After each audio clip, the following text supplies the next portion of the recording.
La vida no es perfecta, se habrán dado cuenta. Tiene sus accidentes, tiene sus cascadas, tiene sus escombros que hay que tratar de saltear. Pero la vida tiene significado. La vida significa algo. Ese es el gran juego de la existencia, encontrar el significado. Y la gente que está triste, la gente que está deprimida, no siempre tiene secretos oscuros, sino que tiene una carga abrumadora de no encontrar el significado de la vida. Cuando pierdes el significado de la vida, empiezas a ponerte triste y te puedes mudar, puedes cambiar de empleo, cambiar incluso de cónyuge, pero la nube esa oscura que está sobre ti parece que nunca se muda, como que te siguiera a todas partes, porque la tristeza, la depresión es un estado del corazón, no es una cuestión situacional. Si se arregla esto, sería feliz. No, eso es lo que pensamos. No obstante, la tristeza es una nube que se posa sobre nosotros y nos define. La depresión es un camino a través de la oscuridad. La depresión es una enfermedad devastadora del espíritu. A mi humilde criterio, es la enfermedad más corrosiva, más profunda para el alma, porque viene desde adentro, es como un tumor. Un consejero dijo alguna vez: la depresión, la tristeza sin sentido o con sentido, al cabo es tristeza igual, es una agonía permanente, día tras día, noche tras noche, a nivel casi arterial. Es una agonía que no acaba, que no te da respiro. La depresión es un parásito. La depresión es algo que te chupa, te absorbe, te quita energía. Y yo sé que estás diciendo: bueno, pero yo no elegí esta situación. No te estoy condenando. Porque la depresión o la tristeza es una condición humana que no respeta la estatura espiritual de nadie. Hace relativamente poco un pastor amigo al que conocíamos se quitó la vida. Que estoy hablando ya de lo más extremo de la depresión.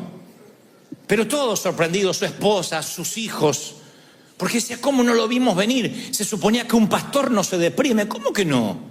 Si yo veo a los héroes de la fe deprimidos, y la lluvia cae sobre justos e injustos, y la depresión también. Veo a Moisés, escucho esta metáfora de la depresión y dice: solo no puedo soportar este pueblo, la carga es demasiado grande. Números 11:14 relata esta expresión: si esta es la manera, Dios, en que piensas tratarme, será mejor que me mates.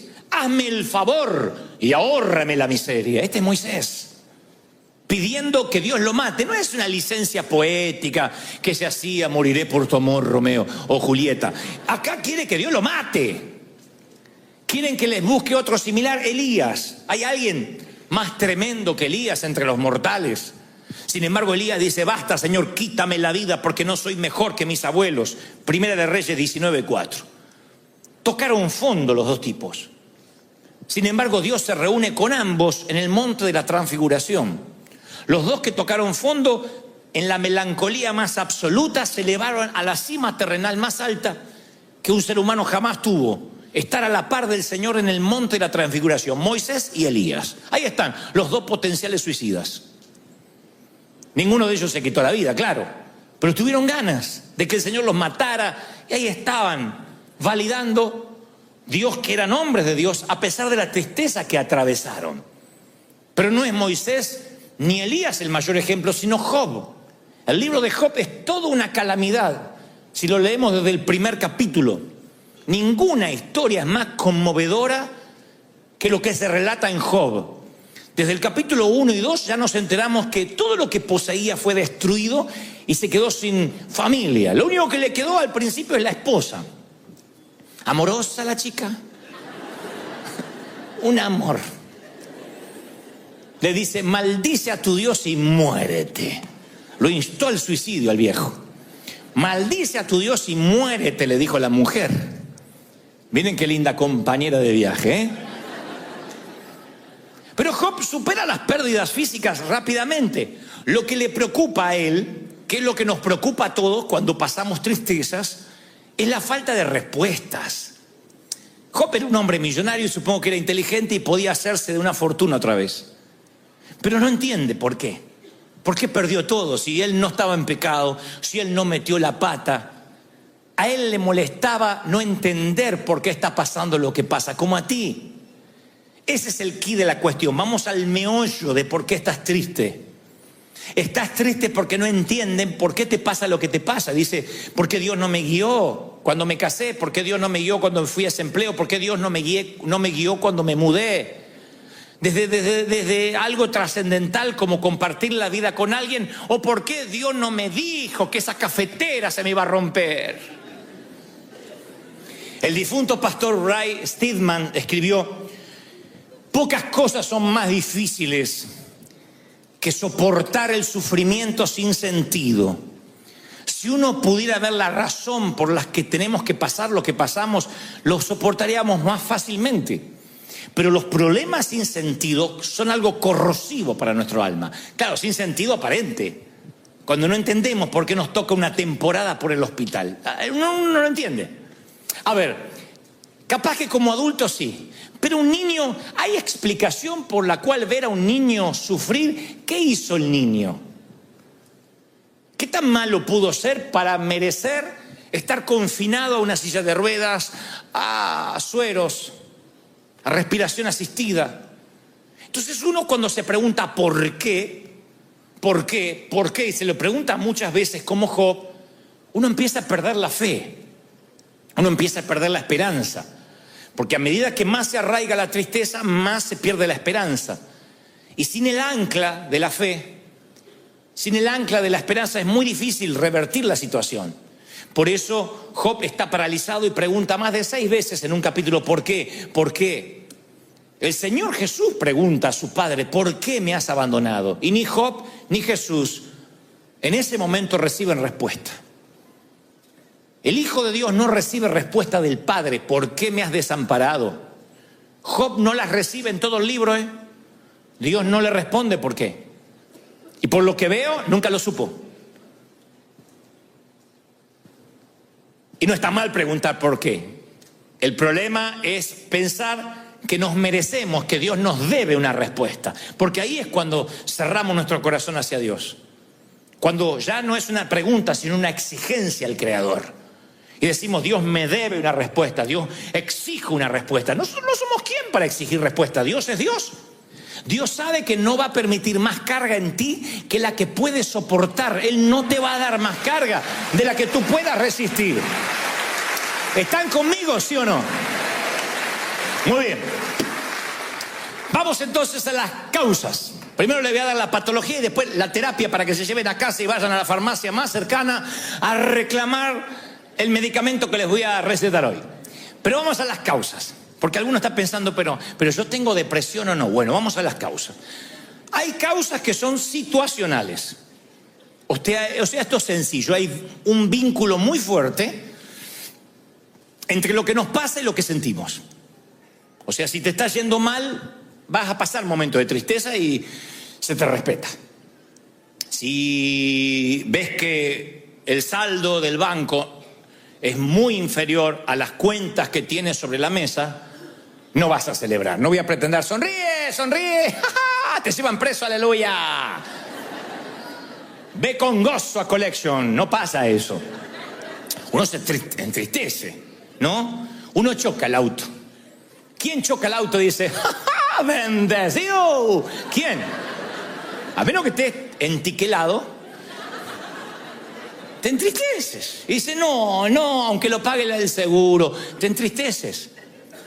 Ahora, esa tristeza puede ser crónica, puede ser momentánea o puede ser el detonante de una tristeza que después no se va. Esas son situaciones, causas situacionales. Una situación pudo haberte metido en un valle de sombra. Tú dices, sí, la verdad que sí. Ahora que lo pienso, fue aquella situación, aquella muerte, aquella noticia. A veces lo que te pone triste son causas físicas, lo que te deprime. Vieron que yo siempre hablo de lo que es somatizar. La somatización es que cuando tu alma se duele, el físico lo refleja. Lo dicen los médicos. Dicen, este cáncer es porque sus defensas bajaron. Las defensas cuando bajan, el sistema inmune es atacado por cualquier otra enfermedad. No tienes defensas naturales. Entonces dicen somatizó, se enfermó. Pero exactamente al revés es igual. Cuando, por ejemplo, estás luchando con una enfermedad por mucho tiempo, dependes de insulina, dependes de medicamento, de diálisis, eso empieza a deprimirte. Hay gente que está triste porque está fatigado de estar enfermo. Entonces es muy probable que esto no sea una causa situacional, sino una causa física lo que te deprime. Después hay causas satánicas, claro que sí, diabólicas. Satanás ataca a Job de dos maneras: destruye la familia, las posesiones, y le llena de llagas todo su cuerpo. Ahora, ¿cuál es el blanco de Satanás? ¿Ponerle una lepra a Job? No. El blanco de Satanás es que Job empiece a dudar de la bondad de Dios. Cuando hay un ataque diabólico, lo que busca Satanás es que pierda la esperanza. Que diga, yo ya no estoy fundado en Cristo. Esto me está pasando porque Dios no me ama. Ahí valió la lepra. Pero si con lepra, si perdiendo la casa, si con crisis sigue diciendo, yo no sé cómo voy a salir de esto, pero Dios es fiel y me va a sacar. Satanás no tiene objetivo, no tiene el blanco, no lo logra. Así que tu depresión puede ser por situaciones comunes, puede ser porque estés enfermo, puede ser por un ataque diabólico o porque Dios lo permitió. ¿Permite Dios que suframos? Bueno, hay un autor que dice, a veces Dios acuesta a sus hijos en la oscuridad. Dios permite el sufrimiento. Te voy a decir algo que no te va a gustar escuchar, sí. Pero nunca cede el control, nunca. Nunca te dará más carga de la que sabe que podrías llevar. Pero la Biblia me muestra que Dios sí, a veces permite el sufrimiento para enseñarte lo que le enseñó a Job, que Dios sigue estando a cargo aunque no veas una luz al final. Lo que pasa es que cuando uno pasa por el valle cree que está en el infierno. No, está en medio de picos elevados. Dijo alguien alguna vez que según lo alto de una ola será lo profundo de la depresión luego.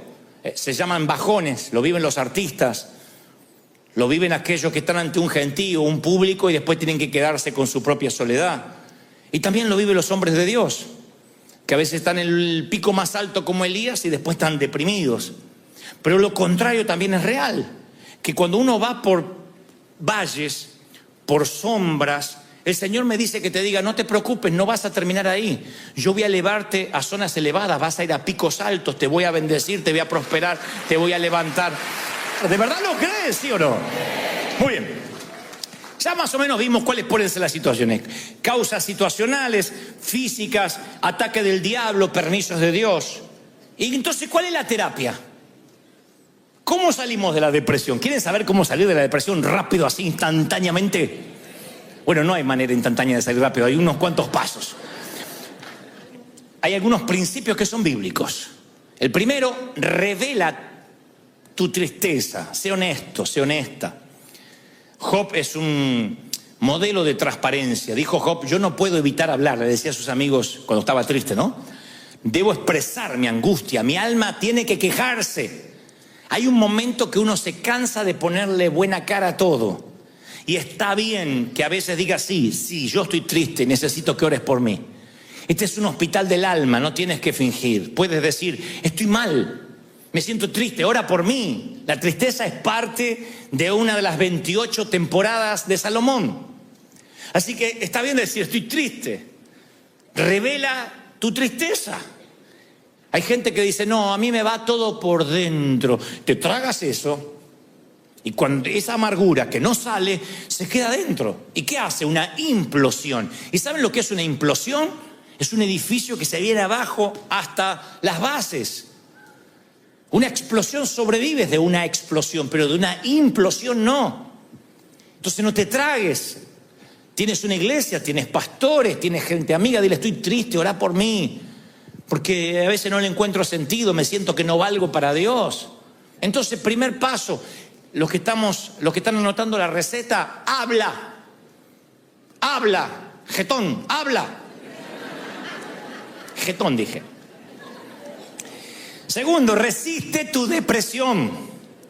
¿Qué es resistir? No es confesar positivamente, no tengo. Es intencionalmente quiero salir de esta situación. El paralítico que está junto al estanque de Betesda, Jesús le dice, ¿quieres ser sano? No es una pregunta retórica. Jesús quería saber si de verdad el tipo quería ser sano o le encantaba ser paralítico. O ustedes dicen, ¿y a quién le encanta ser paralítico? Y hay gente que le encanta la autocomiseración. Hay gente que le encanta que le den. Hay gente muy necesitada en las luces de los semáforos pidiendo. Pero hay otros que le quitas el cartelito de cartón y los mandas a trabajar y se les acabó el negocio. Porque les encanta que le den, ganan más dándole que yendo a trabajar.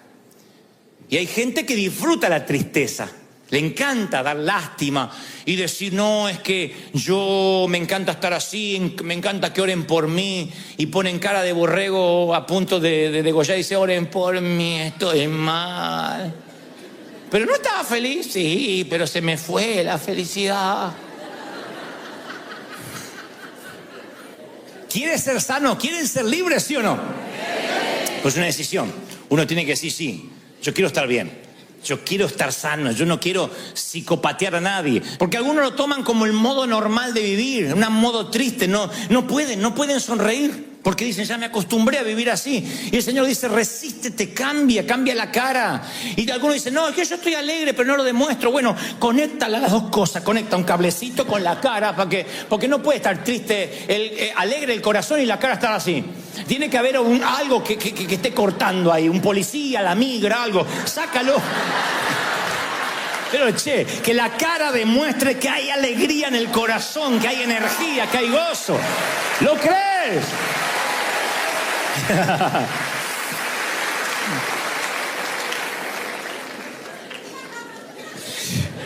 Al lo opuesto a la depresión, el doctor psiquiatra, el famoso Karl Menninger, dijo, quien está triste, yo le recomiendo que cierre su casa con llave, vaya al otro lado de la ciudad, busque a alguien necesitado y haga algo por esa persona.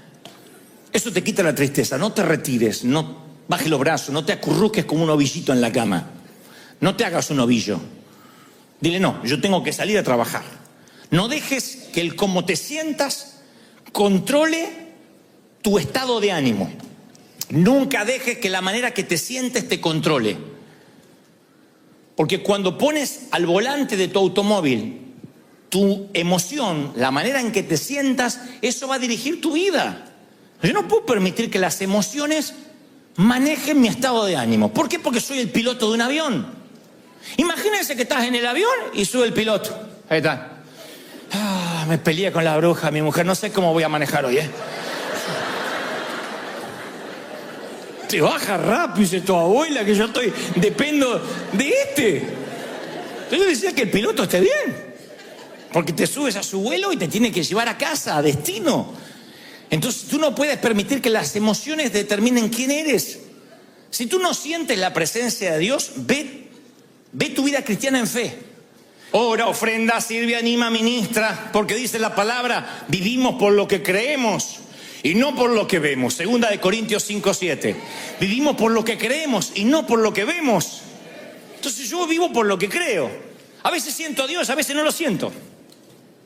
A veces estoy tan seguro de la salvación y a veces digo, seré salvo. No importa, yo lo creo.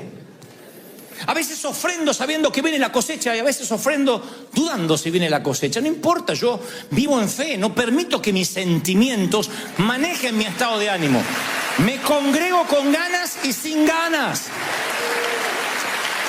Sirvo al Señor con ganas y sirvo sin ganas.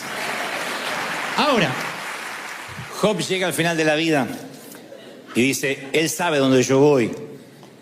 Y cuando me ponga a prueba saldré tan puro como el oro. No necesitaba saber por qué. Él necesitaba saber de quién se trataba la vida. Que se trataba de Dios, no de él. Y termina diciendo aquellas palabras. De oídas te había oído, mas ahora mis ojos te ven. Solamente me habían hablado de ti. Miren, un hombre que adoraba a Dios, un hombre que era santo. Reconocer que de Dios había conocido de oídas, pero que ahora lo había conocido. Nunca Dios le respondió. Nosotros sí sabemos por qué pasó lo que pasó. Él nunca supo. Se enteró en los cielos, no antes. Pero el final de la historia le redimió la biografía. Siempre lo que pase al final valida el resto. Siempre. Tú miras una película llena de complicaciones y el final está bueno, te vas feliz del cine. En cambio hay una historia que parece muy bonita, Romeo y Julieta de Shakespeare, y al final termina en una tragedia. Yo prefiero las otras, las que tienen muchas complicaciones, pero que al final siempre gana. Y nosotros ya hemos leído el guión, el script, el libro, y ganamos. El final va a validar la historia. Lo que te pase al final, vas a salir de la depresión. En los momentos más difíciles yo quiero que recuerdes, yo conozco esta historia, ya la viví. Y aunque me toque llorar, bienaventurado aquel que pase por el valle de lágrimas y lo transforme en fuente, lo transforme en alegría, porque el Señor enjugará todas lágrimas, las va a secar. Él las va a enjugar, Él las va a secar. ¿Lo crees de verdad? ¿Lo crees? Sí, ¿verdad? Y es el final de la historia. El final siempre es bueno. Tú me dices, ¿qué elegirías? ¿Una vida feliz y un mal final? 40 años de felicidad, 50. Y un final desastroso, solo, triste. O al revés, una vida compleja y un final maravilloso. Tú dices, ¿para qué quiero un final si no pude disfrutar la vida? Yo elijo el final. Las películas me encantan así. No importa cuánto Rocky Balboa caiga en la lona, yo siempre sé que si es una película de Rocky, él ganará el último round. Y eso es lo que valida el resto de la historia. Y a lo mejor no te fue bien en el amor, pero al final encuentras a esa persona. Capaz que no te puede dar hijos porque ya estás en tus... ¿Cómo decirlo? En la edad de la nostalgia. Pero valdrá la pena. Lo valdrá. Yo decía en el servicio anterior, piensa en un cuadro mental, un sitio, un lugar. Un lugar que te gustaría estar. Puede ser bonito, puede ser un lugar de tu infancia, puede ser un sitio en Europa, puede ser junto al Mediterráneo, en el Pacífico, al Atlántico, si te gusta el mar, en una cabaña en el hotel, la cima, en el valle, en una casita, en una renta, donde sea, pero un lugar, piensa en un lugar. Ahora ponle un clima. Si te gusta el verano, el invierno, la primavera, ponle un clima alrededor. Hay los que dicen, me gustaría el romance de la nieve o la lluvia sobre el tejado, y otros dicen, no, me encanta el verano, los pájaros trinando. No sé, imagina un sitio y luego le pones un clima. Ahora que tienes el sitio y el clima, coloca caras allí, personas o una. Y estate allí con esa persona, a lo mejor con tus hijos. Y una vez que tengas las personas, porque el hogar nunca es un sitio geográfico, es quién. Una vez que tengas a quienes, tengas el clima y el sitio, grábatelo. Escríbelo en las tablas de tu corazón, átala a tu cuello, porque ese será tu final. Ese es tu destino, ese será tu puerto deseado. Vas a llegar ahí. Y cuando te sientas en estados depresivos, piensa en ese sitio y que tarde o temprano Dios te lo va a dar, sino aquí en el cielo. Pero Dios te va a dar ese sitio de paz, de tranquilidad. David decía, me trasladaría como las aves a lo más alto de los riscos. No buscaba un lugar pedregoso, seco y árido, sino un sitio que para él representaba paz. Busca un sitio que represente paz y déjate llevar, tranquilo. Confía en el Señor, confía en que las cosas van a salir bien, que vas a llegar a destino. Terminaré con una historia real. Hace muchos años estábamos en Australia y yo no sé nadar y me metí en el mar simplemente para tratar de flotar un poco. Cuando vi que flotaba, cerré los ojos y dije, no hay nada mejor que tostarse al sol nadando en el océano de Australia. Cuando abrí los ojos, hasta los canguros me quedaban lejos. Estaba metros de distancia de la orilla. Y dije, ¡wow! Y me enderecé y no hacía pie. Y supe que me iba a ahogar. Lo supe. Así que hice lo que toda persona que no sabe nadar hace. Empecé a moverme ampulosamente y me chupaba para abajo la corriente. Lo conté en el primer servicio y pusieron la misma cara que ustedes. Y estoy acá, obviamente que... Estuve 3 días muerto, alabado sea Dios.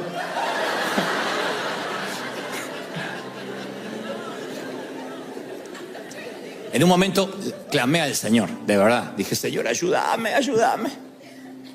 Y la respuesta fue sencilla, pero básicamente me ayudó para el resto de mi vida.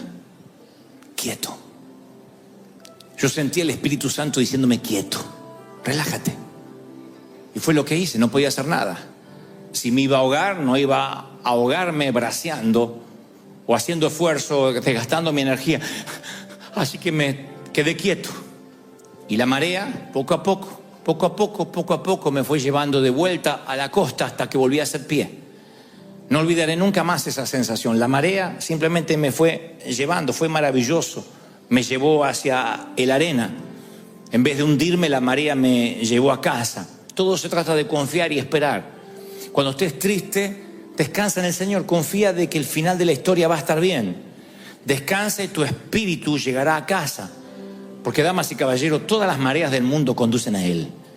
Todos los dolores, todos los hospitales, los panteones, los divorcios, las enfermedades, las infidelidades, las traiciones, el dolor, las metástasis, todo conduce a Dios. Todos los caminos conducen a Dios. Nada más que braceamos y peleamos.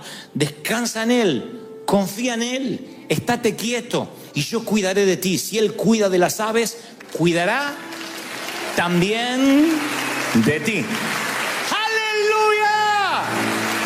Celebra a ese Rey maravilloso que dice, confía en mí. Yo te saco adelante. Yo te bendigo.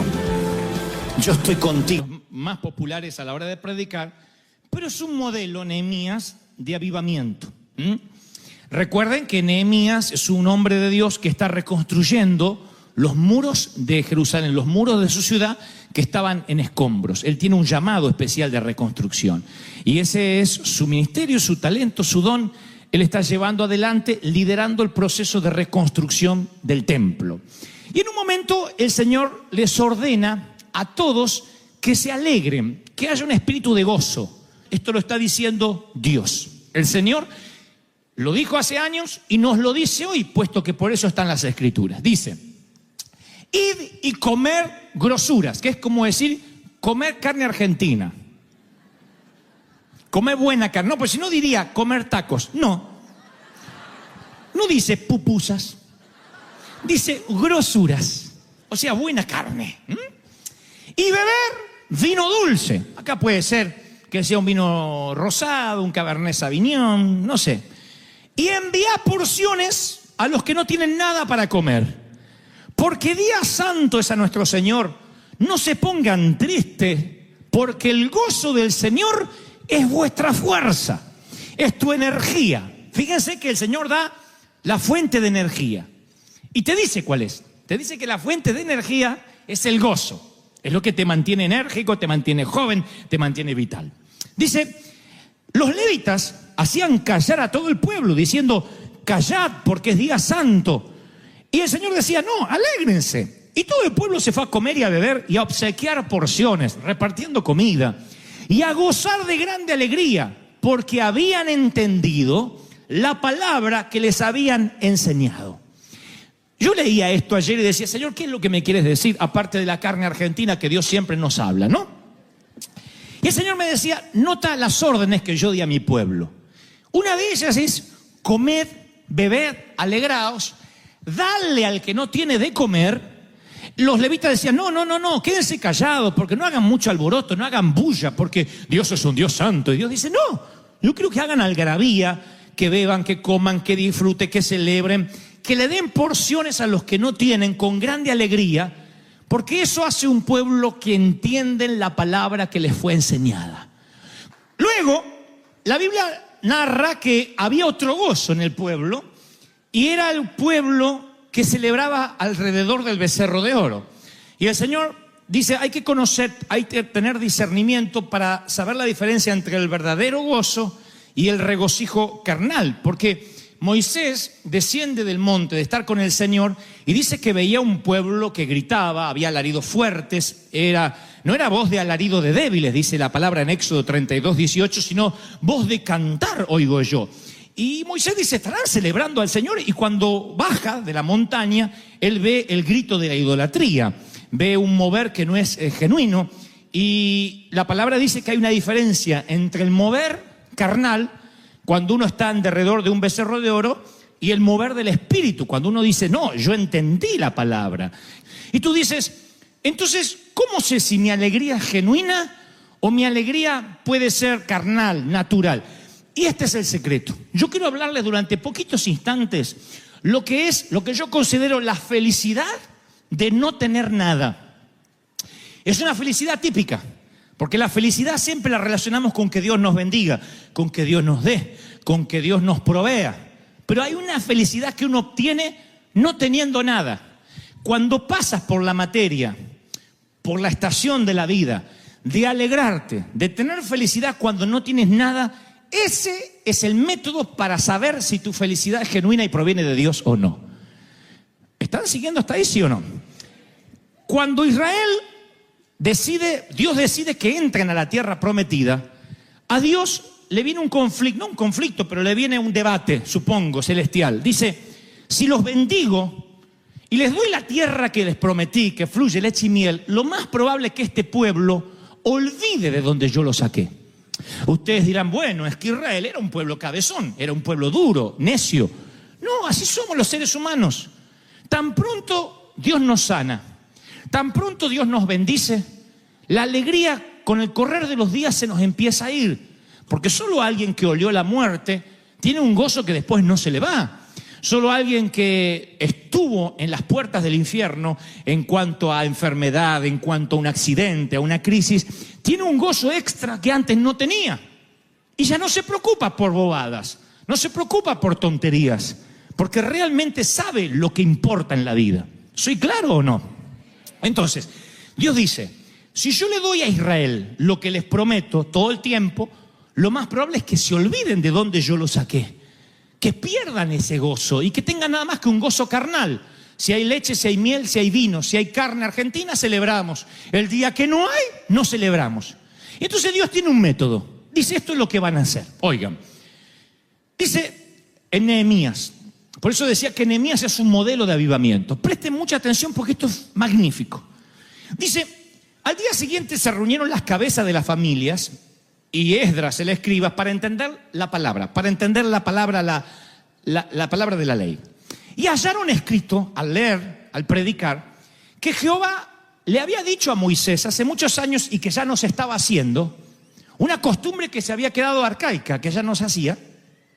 Dice que Dios había mandado a Moisés que los hijos de Israel habitaran por 7 días en tabernáculos, en tiendas. Y dice la Biblia en Nehemías 8:17, y hubo una alegría muy grande. Dios le dijo, salgan de sus hipotecas, de sus apartamentos, salgan de sus casas, vengan a vivir 7 días en las tiendas, no para siempre, eran 7 días. Durante 7 días van a tener que vivir en las tiendas, como vivían sus abuelos o sus papás en el desierto. 7 días vayan a vivir a la terraza. En otras palabras, si hoy lo hiciéramos, diríamos a nuestros hijos, a ver, para no olvidarnos de dónde venimos, de los países pobres donde la mayoría venimos, los inmigrantes, para no olvidarnos lo que sufrieron nuestros padres, hijos, desconexión total de lo electrónico por 7 días. Sin celular, sin iPad, sin tablet, sin televisión, sin Netflix, nada. 7 días desconectado, sal de la recámara. ¿Y dónde voy a dormir? En ese colchón, en el terrado, en ese colchón, bajo la tienda, bajo las ramas. 7 días, de un lunes hasta el próximo domingo. Era una orden de Dios. Y te vas a alegrar mucho de no tener nada, porque dice, y hubo gran alegría. 7 días viviendo únicamente conectado con el Señor. Saliendo de la enramada, mirando el cielo y diciendo, todo lo que tenemos somos advenedizos, como dijo David. Somos extranjeros, somos mayordomo, no tenemos nada. Yo viví esa experiencia muchas veces en mi vida de encontrarme sin nada. Era un muchacho petulante, agrandado como todo argentino que no fue redimido con la sangre de Cristo. Era el gerente más joven de una compañía y me sentía el dueño del mundo, el tapón del océano, la última Coca-Cola del desierto. Y un día, ¡pac!, me despiden, me acusan injustamente y yo sentí que me quedé bajo una enramada, que no tenía nada, que mi futuro, que todo lo que yo tenía planificado se desmoronó. En muchas ocasiones me sentí así, donde dije, Señor, ¿y ahora qué? Y siempre pensé que cuando a uno le pasan esas cosas que te arruinan, se te arruina el crédito, que te cierran la cuenta bancaria, que te dicen que tienes que abandonar tu casa, siempre pensé que esas son las pruebas y las luchas, la cual merece que estés triste. ¿Cómo no voy a estar triste si estoy por perder mi casa, decimos?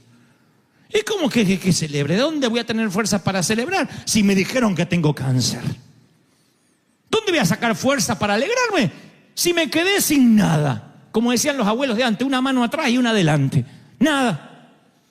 ¿Cómo voy a alegrarme si estoy viviendo en una habitación prestada, en un garage, en el estudio de alguien más y tengo que compartir el baño? No me digan que celebre. Sin embargo, el Señor dice, y te alegrarás por no tener nada, por vivir en posadas. No eran 7 días de tristeza, eran 7 días de júbilo y alegría. Y os regocijaréis delante de Dios por 7 días. Levítico 23:40. 7 días celebrarás de no tener nada. Celebrarás fiesta solemne a Dios en el lugar que Dios te da. Porque así te bendijo Jehová en todos los frutos y en la obra de tus manos. Y dice Deuteronomio 16:15.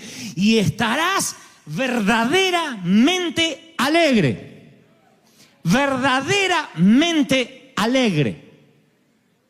Mi papá, descendiente de alemanes, alemán, él decía que rentar casa es tirar la plata. Puede ser una filosofía de vida, no la voy a discutir acá. Yo creo que si Dios te da dinero para pagar la renta, es tuyo. Un título de propiedad no te hace más o menos rico. Todos queremos tener casa propia, sí. Pero mientras tanto, en alguna eventualidad de la vida, o gran parte de la vida, te toca rentar, vivir de prestado, mientras tenga techo y comida y Dios te abastezca, alégrate por el maná diario. ¿Sí? Yo soy un hombre que siempre te va a alentar a tener lo tuyo, a prosperar, a que te vaya bien. No me gusta la vagancia de decir, bueno, no importa si no tienes nada. No, tenemos que progresar, tenemos que ir de victoria en victoria. Pero cuando esas victorias atentan a la memoria y te hacen olvidar quién eras cuando no tenías a Dios, es una de las cosas más peligrosas que nos puede pasar. Y por eso, en términos espirituales, Dios a veces nos quita de esa comodidad y nos lleva a vivir a tabernáculos en la azotea, en enramadas. Y son tiempos de mesetas que nos hacen reflexionar. Nadie reflexiona mejor que entre las paredes de un hospital. Nadie reflexiona mejor que recorriendo la grama de un cementerio. Es allí cuando nos empezamos a cuestionar cosas de la vida. Si no, el tedio, la rutina, nos envuelve de manera tal que nos olvidamos por qué estamos viviendo. Trabajamos, pagamos deuda, trabajamos, pagamos deuda, vamos de vacaciones y después necesitamos vacaciones para recuperarnos del cansancio de las vacaciones, porque venimos más cansados que cuando nos fuimos. ¿Por qué? Porque de pronto el tedio de la prosperidad nos hace olvidar lo que realmente vale la pena. Dice la palabra que los 7 días de la azotea o de estar bajo una enramada tipificaban 70 años del lapso de la vida humana. Era el método de Dios para recordarles a todos que la vida es temporal. Y conforme ellos iban mirando la enramada y veían que las ramas se marchitaban, eso los hacía pensar en el deterioro de la vida, de la salud, de la fortaleza, porque Dios quería que sus mentes y sus corazones estuviesen puestos en la eternidad. David era multimillonario, el rey David. Era uno de los reyes más millonarios que jamás tuvo la historia. Sin embargo, él dice, porque forastero fui, soy advenedizo. Advenedizo significa extranjero, inmigrante de por vida, de paso. Él sentía que aunque era rico, él estaba de paso, porque había entendido lo que era la eternidad. Por la fe, Abraham, siendo llamado, salió del lugar que había tenido como herencia, sin saber por dónde iba. Por la fe, habitó como extranjero en la tierra prometida, morando en tiendas, sabiendo que tenía una promesa, pero por la fe murieron estos sin haber recibido nada, solamente mirándolo de lejos, creyéndolo, saludándolo, confesándolo. No nos olvidemos que los profetas se murieron creyendo que Cristo iba a venir, que venía un Mesías. Nosotros hoy miramos la cruz para atrás. El Mesías vino, murió y resucitó. Ellos miraban para adelante. Algún día va a venir un Mesías a morir y resucitar. Y la mayoría se murió, o acaso todos, sin verlo. Dice, ellos buscaban una patria, dice la Biblia en Hebreos, sabiendo de dónde habían salido y tenían quizás añoranza de volver, pero anhelaban algo mejor, anhelaban una ciudad eterna que nunca pudieron ver. Nunca pudieron ver y sin embargo creyeron, nunca falló su fe. Nunca pudieron ver esa tierra prometida. Mi pregunta es, ¿y si nunca pudieras ver esa esperanza que tienes, aún así seguirías gozoso? Porque tu vida es eterna, no es solamente lo temporal de aquí. La vida, dice Max Lucado, genial escritor, es semejante a dos constructores. Un constructor niño que construye castillos de arena con su palita roja y su balde azul en la playa, y otro constructor adulto que construye a base de hipotecas, planos, arquitectura. De eso se trata la vida, de dos constructores, véanlo, el niño con la palita roja, el balde azul, y el hombre construyendo con sus líneas de crédito y sus préstamos bancarios. Los dos construyen igual, a los dos les pasará lo mismo, excepto que el niño conoce las reglas de juego y el adulto no. El niño cada mañana que está cerca de la playa va y construye su castillo de arena. Y empieza a construir sabiendo que al final del día el océano se va a devorar su construcción. Aún así construye cerca del mar y construye su gran castillo con su palita y trae arena húmeda y construye una gran creación. Su padre le dice, niño, el océano se llevará todo, promediando la media tarde. Aún así el niño sigue construyendo. Y cada hora que va pasando, el océano rompe su ola más cerca que la anterior. El gran quebrantador hace... y le va alertando al niño que se llevará su construcción a lo profundo del océano. Así que el niño, cuando termina de construir, lo que hace es alejarse y esperar que el océano haga... y destruya las primeras torres. El niño suele celebrar.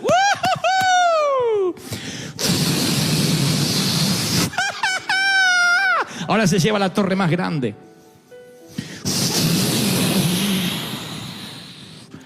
Finalmente el gran océano se lleva todo lo que al niño le tardó 5 o 6 horas, toda una mañana. ¿Qué hace el niño? Toma el baldecito azul, la palita roja, la mano de su papá, celebra y regresa a casa. ¿Qué hace el adulto?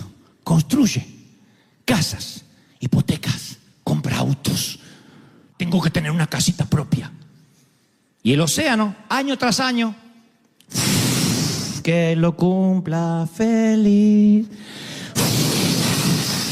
Que lo cumpla, que lo cumpla. Duele acá. La cintura molesta. La vista no es lo mismo. Empiezas a alejarte así,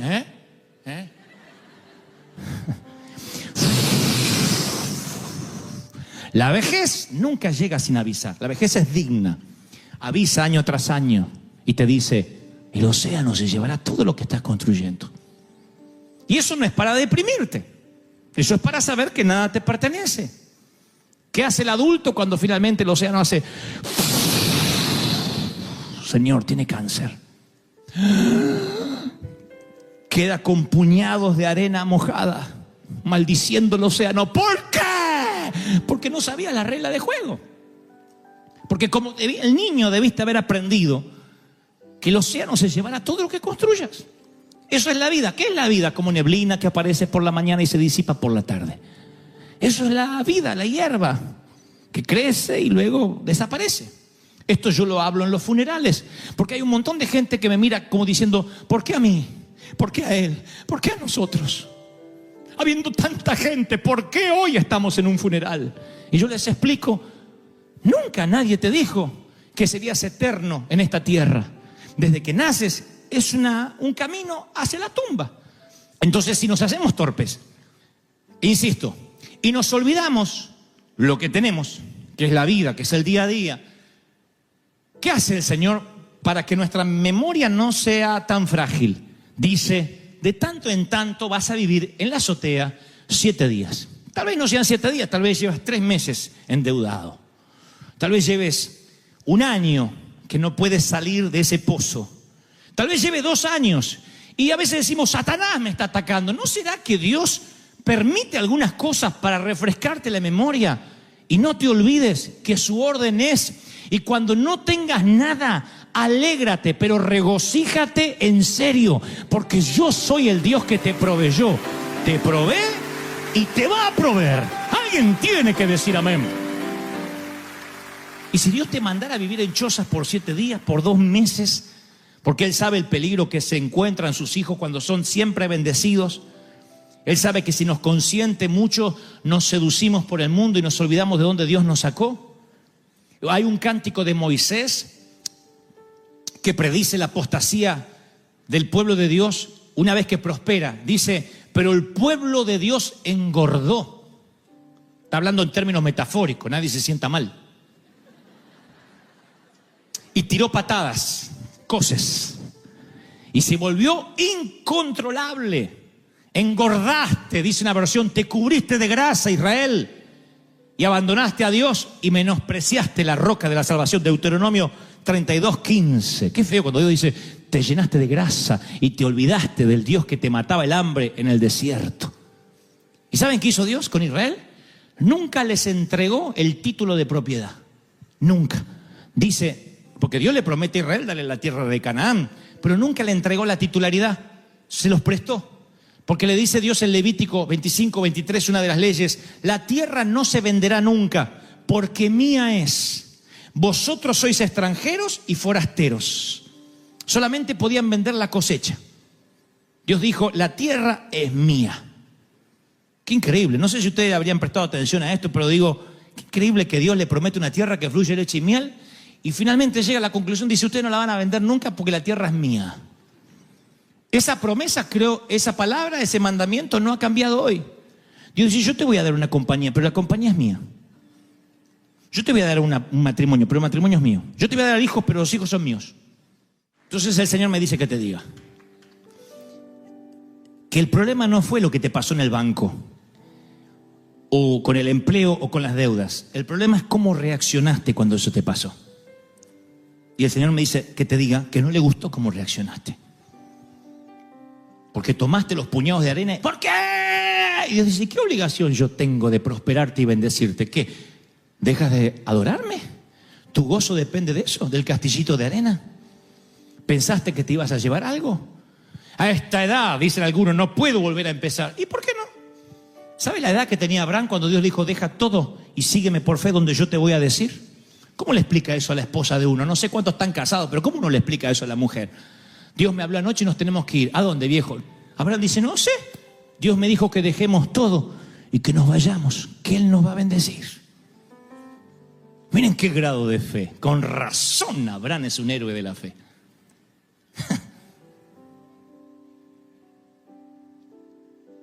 El problema no es la enfermedad, el problema es cómo reaccionaste a la enfermedad. La tristeza que te agarró. Dios dice, ¿no confiabas en mí? Sí, pero yo estaba sano, Señor. Y bueno, ¿no confías en mí? Jesús lloró. Uno de los versículos casi más cortos de toda la Escritura. Jesús lloró. ¿Cuándo? Cuando ve las hermanas de Lázaro que dice, si hubieses estado aquí, mi hermano no habría muerto. Siempre me pregunté si Jesús lloraba por su amigo, ¿por qué lloraría por alguien que sabe que va a resucitar en los próximos minutos? Yo me alegraría, diría, tranquilo, va a resucitar. Llora porque no puede creer que estas muchachas que convivieron con él, que él les contó de los milagros, ahora están dudando. Ahora están diciendo, si hubiese estado aquí, maldiciendo con los puñados de arena. Jesús lloró. Jesús llora cuando ve tu incredulidad. Dice, sigue confiando en mí. A pesar del diagnóstico, a pesar de la crisis, a pesar de lo que dicen los médicos, confía en mí y agradece, regocíjate con la carta de desalojo. No esperes la carta de reivindicación. Perdón, nos confundimos con usted para salir a celebrar, porque eso es adoración en la orilla incorrecta. El pueblo de Israel celebró al Señor una vez que cruzó el Mar Rojo. Y Dios le dijo a Moisés, no me gustó esa canción. Debieron haber cantado cuando el faraón estaba detrás. Debieron haberme alabado en fe. La alabanza en fe siempre alegra más al Señor que la alabanza una vez que te bendijo.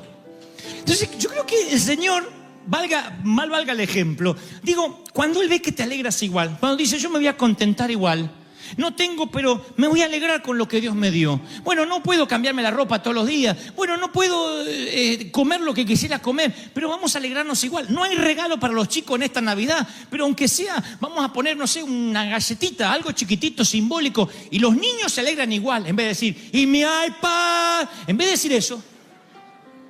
Si tu hijo se empieza a comportar miserablemente así, y te dice, papá, ya salió el nuevo iPhone y no lo tengo, tienes urgentemente que desconectarlo mínimamente 7 días y mandarlo a la azotea a que se acuerde de dónde viene, a dónde va. Veo a los padres diciendo, ¿viste? Pero es verdad, es hora de desconectarlos, porque a veces creemos por derecho aquello que tenemos que tener como providencia, como bendición. ¿Me estás siguiendo, sí o no? Desde respirar, desde levantarte, desde tomarte un café, desde desayunar, ya es extra. Es algo que no te merecías y Dios te lo da. Si además de eso, Dios te da el placer de amar, el placer de soñar, de tener esperanza. Yo creo que somos personas privilegiadas. No debería haber ningún triste, por lo menos en River Church jamás. Porque que yo vea a todos, la mayoría de ustedes, creo, están respirando, ¿sí o no? Y si alguien ya no respira, avísenme que lo sacamos rápido. Pero todos están respirando. Eso es un privilegio, el tener pulmones, el respirar. ¿Qué va a pasar el año que viene? No sé, porque la tierra es de Dios y somos mayordomos de Él. Y le podré dejar un legado a mis hijos y vamos a trabajar duro. Pero si no se puede, no se puede. Hay de los que empezarán con nada, hay de los que empezarán con mucho esfuerzo, hay de los que lo perderán todo y volverán a empezar una y otra vez. Y sabrán de que hay que construir un ladrillo a la vez. Con cada huracán que la vida te sorprenda, te levantas a la mañana. ¿Y cómo hago ahora que se me cayó la casa? Un ladrillo a la vez, como hiciste toda la vida. Así somos los hispanos. Y el libro de Job es el epítome del dolor. Es un hombre que pierde su familia en una catástrofe, pierde su riqueza, su salud. Pero lo peor, un día se transforma en un hombre que pierde la esperanza. Él no está confinado en una silla de ruedas, ni está conectado a sueros intravenosos, pero sí tiene lepra. Sus amigos lo maldicen, su esposa le dice, maldice a tu Dios y muérete. Se queda absolutamente solo y aislado del mundo, derrotado. Y en las circunstancias más calamitosas hay un hilo delgado de alegría que se lee en el libro de Job. Y esto es lo que determinó lo que Dios me dijo que te dijera esta tarde. Job dijo, me regocijo con un dolor inquebrantable. ¿Cómo uno se va a regocijar con un dolor? Si estás con un dolor inquebrantable, no te regocijas. Posiblemente el dolor más fuerte que yo he tenido no ha sido cuando me corté 2 dedos de la mano. El dolor más fuerte ha sido piedras en el riñón. Los que han sufrido piedras saben lo que estoy hablando. En la vesícula, en el riñón, es horrible. Y yo he estado predicando así. Son esos días que mis patitas estaban así como de ranita y ustedes no sabían por qué. Dios le bendiga, hacía yo, Dios le bendiga. Y eran las piedras hace unos años. Yo no me regocijaba. Regocíjate en las piedras con alegría. Y es que tu abuela, yo no tengo piedras. Voy a otra versión y Job dice, salto de alegría con un dolor implacable. Salta de alegría con un dolor implacable. Está diciendo el dolor no perdona, no me da tregua y yo salto de alegría. Digo, este tipo está desquiciado además de leproso. Dice otra versión, la nueva versión internacional. Me regocijaré sin dolor a causa del dolor. Oh, yo tuve que leer eso varias veces. Me regocijaré sin dolor a causa del dolor. Yo digo, ¿qué es lo que intenta decir Job en este hilo delgado de alegría?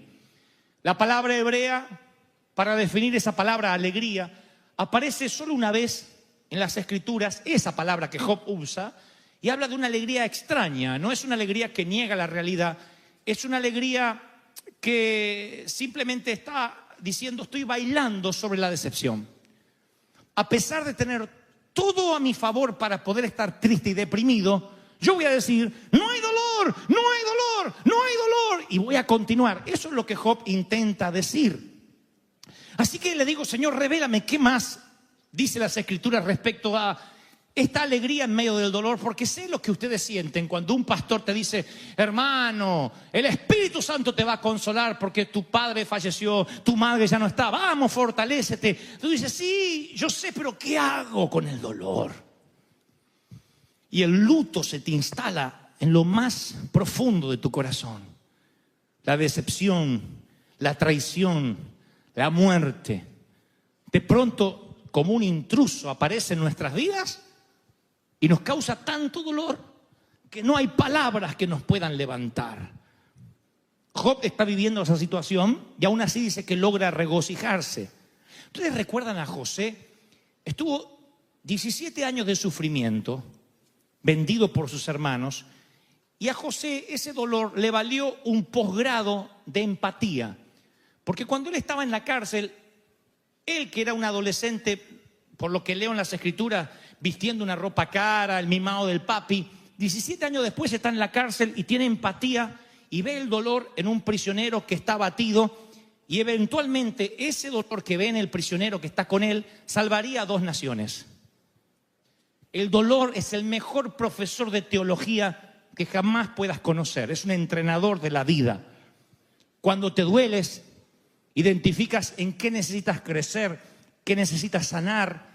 Y por sobre todas las cosas, oigan lo que te diré. Oye lo que te diré. Reordena tus prioridades como ninguna otra eventualidad de la vida podría ordenarla.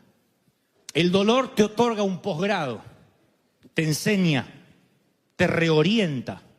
Y yo voy a muchos protagonistas principales de las Escrituras. Veo a un Job que perdió todo, a Sara luchando con esterilidad, Moisés fugitivo por 40 años, David con un suegro que intenta matarlo, María Magdalena endemoniada, Pablo que tenía recuerdos de asesinato impregnados en su alma. Todos tenían algo en común: oyeron a Dios en su hora más oscura, en lo que se llama la noche oscura del alma. Ahí oyes a Dios sí o sí. No te estoy diciendo que tengas que pasar por ahí, pero las oraciones más sinceras no se generan dentro de las iglesias, sino entre pasillos de hospital o la grama recién cortada del cementerio. Allí están las oraciones más sinceras. Allí es cuando la gente derrama su corazón. No está preguntando cómo devorar, cómo está mi vida. Clamas, no, Señor, ayúdame. Yo he visto gente enorgullecerse de ser atea, clamar a Dios con desesperación en los pasillos fríos de un hospital, ante un diagnóstico, ante una noche oscura. Entonces, yo cuando veo, insisto, a los personajes bíblicos pasando sus horas oscuras, me pregunto por qué transitaron, por qué pasaron por allí. Y me doy cuenta que había una lección que Dios estaba tratando de enseñarle. Y el mismo Dios que le da lecciones a Jonás, estando en el vientre del infierno o en el vientre de un pez, es el mismo Dios que a lo mejor quiere hablarnos y no sabe cómo llamar nuestra atención. Porque tú puedes ignorar una puerta abierta, ignorar un sueño, ignorar la prédica del pastor, ignorar lo que Dios te está diciendo, susurrando, pero no puedes ignorar el dolor, ¿verdad? No lo puedes ignorar. Tú no puedes ignorar un dolor en los huesos, un dolor en el vientre, un estómago inflamado, dolores en los huesos. Tú no puedes ignorar la fiebre, no la puedes ignorar. Está allí y dices, ¡ay! Hasta me afecta el carácter. Y Dios usará todos los métodos posibles. No digo que Él generará el dolor, pero sí lo utilizará para llamar nuestra atención. Dios quizás tenga que sacarte de un comportamiento adictivo, tenga que sacarte de una situación adversa. Hay gente que está en una relación abusiva y no puede salir de esa relación abusiva con un marido golpeador si no pasa por el dolor. No digo que la tengan que golpear, digo el dolor del alma. Si no pasa por el dolor y tiene un confrontamiento con la parte más oscura de lo que está viviendo, a lo mejor no sale más de una relación viciosa. Otros, a lo mejor, si no hubiese sido por el dolor, no estarían aquí, en los Estados Unidos de América. El dolor le hizo a algunos cruzar las fronteras. el hambre, la necesidad, un futuro mejor, escapar de la inseguridad, lo que sea. Pero en algún momento de la vida el dolor fue un catalizador, fue aquello que nos llevó a un nuevo nivel, porque sentimos que teníamos que hacer algo, sentimos, palabras a las cuales los religiosos le tienen fobia. No, yo no siento, eso es de la carne. Estamos hechos de cuerpo, alma y espíritu. Acá no hay espíritus sentados, tenemos todo cuerpo y sentimos. Cuando Dios te da el placer de sentir, es un regalo que incluye placer como dolor. Vas a sentir, amar duele. Predicar duele, lleva sacrificio. El dar duele. Hay muchas cosas que duelen. ¿Quién nos dijo que la vida no duele? La vida duele, crecer duele, el bullying duele. Yo muchas veces he dicho, Señor, hazme de un carácter más fuerte, haz que pueda soportar. ¿Qué hace Dios? Manda más gente que me ataque, para que me haga fuerte. Si tú le dices al Señor, Señor, ayúdame a sanar mi estima, va a mandarte gente que te haga bullying, aunque tengas 30, 40 años. Que te ignore, que te dé vuelta la cara, que te insulte, que hable mal de ti, porque tú lo pediste, hazme fuerte. Y para que Dios te haga fuerte, no te quita la adversidad, la aumenta. Entonces, tu manera para resistir y que tu carácter se empiece a formar en Dios es justamente catalizándola a través del dolor. No se habla mucho esto en las congregaciones porque pensamos que esto afloja a la gente, la desinfla. Yo pienso diametralmente opuesto, yo pienso que alienta. Porque ahora mismo estás pensando, yo pensé que era el único menso que sufría, pero mira todos los que hay acá conmigo, incluyendo a Dante. Todo el mundo ha sufrido, todo el mundo le duele y se puede salir adelante. Alguien tiene que decir, ese es mi Dios. ¡Aleluya! El versículo más corto, uno de los más cortos de las Escrituras es Jesús lloró. Así que yo veo un Cristo familiarizado con el dolor. Ahora, he aquí lo que yo quiero transmitirte de parte de Dios. Pablo, dice el apóstol, yo he aprendido a contentarme. No se olviden esta palabra, aprendió a ser feliz. Yo no sabía que la felicidad era una habilidad aprendida. Yo pensé que la felicidad era una situación. Él dice, sé vivir humildemente, sé tener abundancia. ¿Cómo se vive? ¿Cómo es que sabe vivir humildemente? Si eres humilde, vives y se acabó. Yo no sé si sabía vivir en pobreza. Yo sabía que nosotros comíamos salteado. Que poníamos un huevo así y se partía al medio y para donde se dividía agarraban los hermanos y el otro se quedaba mirando. Era un juego. ¿Quién agarra el huevo? ¿Qué voy a saber vivir? Ahora Pablo dice, yo sé vivir en abundancia también. Hay que aprender para vivir en abundancia. ¿Quién necesita ir al colegio para ser rico? Hermano, quiero donarte hoy $100,000. No, hermano, deja que aprenda primero. Todo el mundo tiene idea de cómo gastar. Casi por instinto. Sin embargo, Pablo dice, no, yo tuve que aprender a tener mucho. Tuve que aprender. No te pongas alegre que los $100,000 es una metáfora, no voy a regalarlo a nadie. Tuve que aprender a ser pobre. Aprendió a contentarse. Pablo implica que el contentamiento, ahora resulta que no era el resultado de la circunstancia, es el resultado de un estilo de vida intencionado. Ahí es cuando vuelvo a Job y entiendo, en el medio del dolor me regocijaré sin dolor. A propósito, me voy a reír aunque no tenga ganas y parezca estreñido de vientre así. A propósito. ¿Y qué gano con esto? Bueno, como aquel que tiene que aprender a tocar el teclado y tiene que aprender las notas más básicas y empieza y dice la escala. Y uno quiere tocar un concierto, no, la escala, en todo. Si no volaste un simulador, no te dejan pilotear un avión real con pasajeros a bordo. Entonces yo creo que cuando uno dice yo voy a ser feliz de manera intencionada, es una manera de decir, Señor, aunque no entienda el dolor y lo que es más profundo, aunque el dolor no se me haya ido, yo voy a estar alegre. Regocíjate, oh hija de Sión, aquella que todavía no dio a luz. Le está diciendo a una mujer estéril, empieza a celebrar porque vas a extender las estacas de tu tienda de los hijos que te voy a dar. Ahora, claro, uno lo lee completo y dice, pero qué lindo, ¿cómo no voy a celebrar? Pero todavía no pasó nada, a lo mejor ni marido tiene la pobre condenada. A lo mejor está sola, no tiene ni se enamoró y Dios le dice, celebra por los hijos que vas a tener. Y ella dice, pero mándame un marido, aunque sea. Pero le dice, celebra, es una, como digo siempre, una orden al mundo de las emociones. Celebra, sonríe. Porque si vienes a adorar a Dios y tu estado anímico depende de cómo te está yendo, no es adoración a Dios, es una adoración ególatra. Depende de cómo te va, adoras, y entonces no es una adoración genuina. Dios dice, tú me vas a adorar por lo que yo soy. No dejes que tus imperfecciones opaquen la perfección de Dios por la que deberíamos adorar.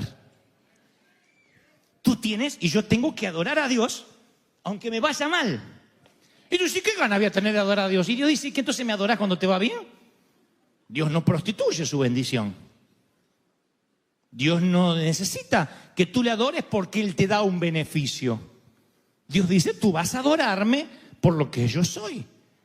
Así estés leproso o seas millonario, tengas un montón de hijos o seas estéril, pases por valle de sombra o de muerte, o estés viviendo en un palacete de madera aristocrática, aún así tú me vas a adorar por lo que yo soy, no por lo que te doy. Esa es la adoración pura. Y esa adoración pura se descubre en el dolor, en la escasez, en lo que te falta. ¿Estoy siendo claro en lo que Dios está hablando, sí o no? Ahora, entonces, insisto con esta idea. ¿Qué es el contentamiento? No es ausencia de dolor. Porque vivimos en un mundo imperfecto, con gente imperfecta como tú y como yo. Amén, dijo una imperfecta. Gloria a Dios. Algunos dicen, yo. Sí, están los imperfectos, los perfectos y los hipócritas. Pero todos están en el mismo sitio. Y en un mundo tan imperfecto, con gente como tú o como yo, tú tienes que entender que el dolor no edifica el carácter. Los problemas, es mentira, este dolor te va a edificar el carácter. No, los problemas y el dolor revelan el carácter. ¿Han escuchado la frase, era una buena persona pero ganó tanta plata y ahora cambió? Mentira, siempre fue mala persona, lo que pasa es que no tenía plata para mostrarlo. ¿O no? No cambia la esencia, nunca. Entonces los problemas y el dolor, ¿qué hacen? Edifican el carácter. ¿Cómo te va a edificar el dolor? A mí las piedras en el riñón no me edificó nada.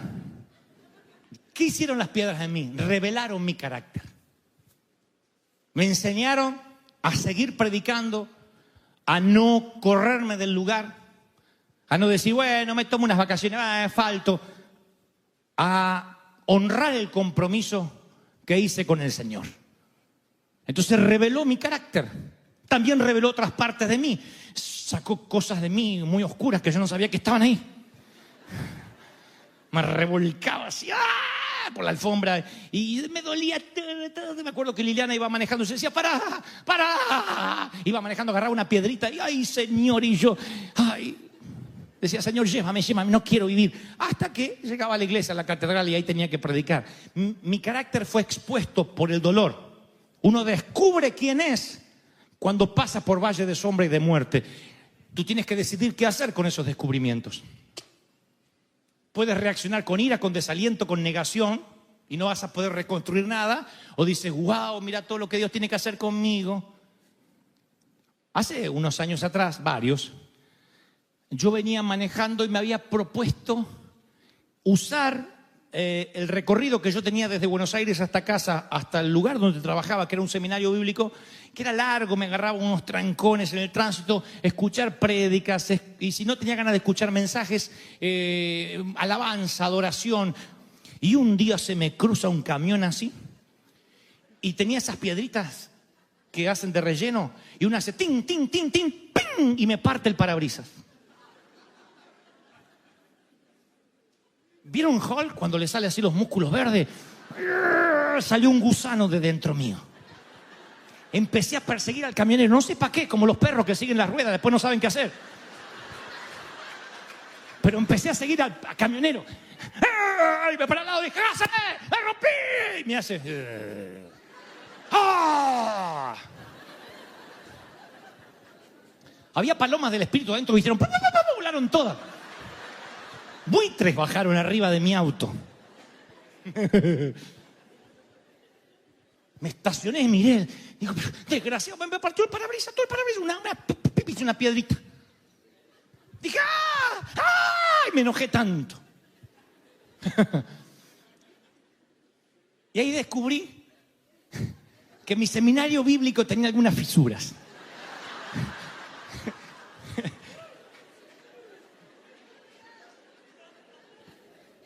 ¿Cuándo se revela el carácter? En situaciones extremas. No cuando todo va bien. Entonces uno tiene que aprender del dolor a ver quiénes somos nosotros en el dolor, cómo reaccionamos. Eso es lo que dice Pablo. Tuve que aprender a vivir en escasez, en abundancia. Pablo le escribiría luego a la iglesia de Tesalónica y le diría, den gracias por todo. Y uno dice, bueno, sí, yo doy gracias por todo. No, pues yo no di gracias por el camionero, yo lo quería matar. Digo, Señor, si yo lo mato, está bien, porque tocó el parabrisas de un siervo de Dios. ¿No? Bueno, es lo que yo pensé. Den gracias en todo porque la voluntad de Dios en Cristo Jesús es para con todos ustedes. Pablo está diciendo, no le den gracias a Dios por los regalos perfectos, también por los regalos imperfectos que llegan sin invitación, por las piedras en los parabrisas, por las piedras en los riñones o las piedras donde te toque. ¿Recuerda los hijos imperfectos que tienes? Ay, mira todos los que tienen hijos perfectos, Dios mío. Bueno, yo recuerdo los hijos imperfectos que tenemos. Y a lo mejor ellos necesitan que le digas, sabes, estoy agradecido porque Dios te hizo así. Porque tu carácter repodrido hace que mi carácter sea expuesto y yo tenga que arreglar mi situación con Dios cada noche de mi vida. ¿Recuerdas el jefe imperfecto que te tocó? Tal vez ese jefe te está mostrando de que no tienes tanta paciencia como crees que tienes. Y si tú estás esperando el compañero perfecto, el jefe perfecto, los hijos perfectos, la vida perfecta, vas a sufrir una fiebre de descontento y frustración el resto de la vida. No hay gente perfecta, no hay iglesias perfectas, no hay pastores perfectos. ¿Sabían? Tampoco, amén.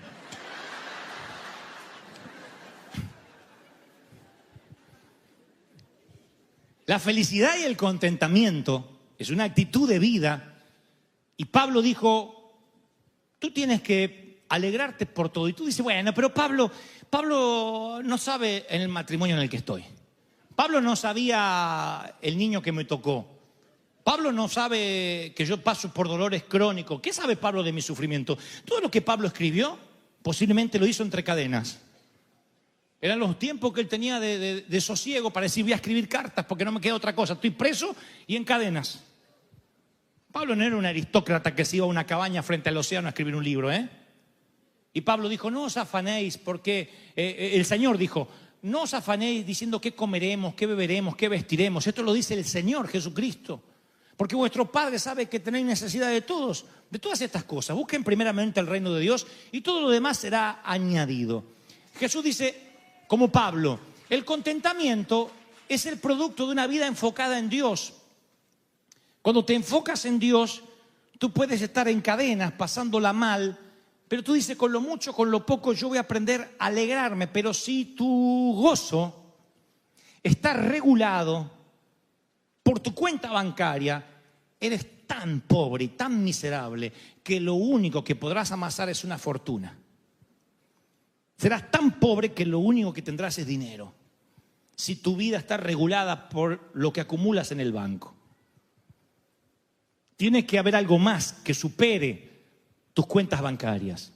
Si tu gozo y tu alegría está por un sitio donde vives, por un lugar donde vacacionas, no sé, por dinero que tengas, insisto, por un yate que puedas amarrar a tu costa, entonces eres miserable. Porque algún día el yate no lo tendrás, el dinero se arrumbrará, todo por la ley de entropía se arruinará y tú quedarás miserable, pobre, ciego y desnudo, como el Señor diría que estamos. ¿Aún así te vas a alegrar? Claro, porque tu alegría no depende de lo que tienes. Es más, hay gente que dice, yo soy feliz porque viajo liviano. Pablo diría que la buena carrera es despojarse del peso. Él dice, ningún corredor sale a correr con peso. Tú no sales a correr una maratón con tacos altos, con un bolso, con un paraguas, porque no puedes correr. Y él dice, despojándome de todo peso. ¿Qué significa? Que rico no es el que más tiene, sino el que menos necesita. Ese es el rico. Rico es el que dice, no hay para comer, no importa, vamos a comer taco a lo pobre. O burrito, o lo que sea, vamos a hacer unos tacos con queso. Listo. No hay queso. Bueno, vamos a comer tortillas sola. Vamos a imaginarle el sabor. Y es feliz. Y otro a lo mejor se pone mal porque no le pusieron los cubiertos que él quiere comer, porque la carne no está a punto y vive amargado. Lo que trato de decir es que tu contentamiento tiene que estar por encima del dolor, y si pierdes ese contentamiento, entonces Dios hará que transites el dolor para que entiendas a los que sufren, para que llores, aunque seas Cristo, por el Lázaro que está dentro de la tumba, para que tengas dolor, para que te conmuevas. Los predicadores que hablamos de gracia no es porque somos libertinos, no es porque somos pecadores. Lo que hablamos de gracia es porque hemos sufrido, porque entendemos tu dolor, porque sabemos que no es fácil, porque la vida cristiana no es un paseo por el parque, porque esto es una batalla diaria. Cuesta ser santo, ¿cómo no va a costar? Por eso tenemos la gracia de Dios para darnos una ducha de gracia todos los días. Cuesta tener un carácter agradable a Dios, ¿cómo no va a costar? La vida cuesta, y estás en una iglesia donde te entendemos, donde te comprendemos, pero la gracia nos alcanza para hacernos santos. ¿Cuántos dicen, ese es mi Dios? ¡Aleluya! Y si te diera yo hoy de parte de Dios una orden al centro de las emociones y te dijera, alégrate a pesar de la suegra, alégrate a pesar de la enfermedad, ¿podrías ordenarle al mundo de las emociones que tienes que alegrarte esta tarde? Bueno, empiecen con la cara, ¿eh? A ver, yo podría, claro que podría. Che, tengas dientes o no, no importa. Ordénale a las emociones, tengo que sonreír. Entonces cambia la actitud. Ahora fíjense qué sabio que es Dios. Porque cuando uno ordena al mundo de las emociones a sonreír a pesar de la crisis, libera endorfinas, dopamina, sube las defensas. El doctor Patch Adams descubrió eso en enfermos terminales. La payasoterapia fue inventada por el doctor Patch Adams, llevado genialmente al cine a través de la interpretación de Robin Williams. Él descubrió, Patch, que cuando un enfermo terminal se reía, el cáncer que podía terminar con él en cuestión de días, a veces hacía que perdurara años o que en el mejor de los casos desapareciera. Los médicos se sorprendían. El estado de ánimo levantaba de manera tal las defensas de la persona que los dolores se iban. El dolor de hueso desaparecía, dejaba de somatizar. Por eso Dios dice, alégrate.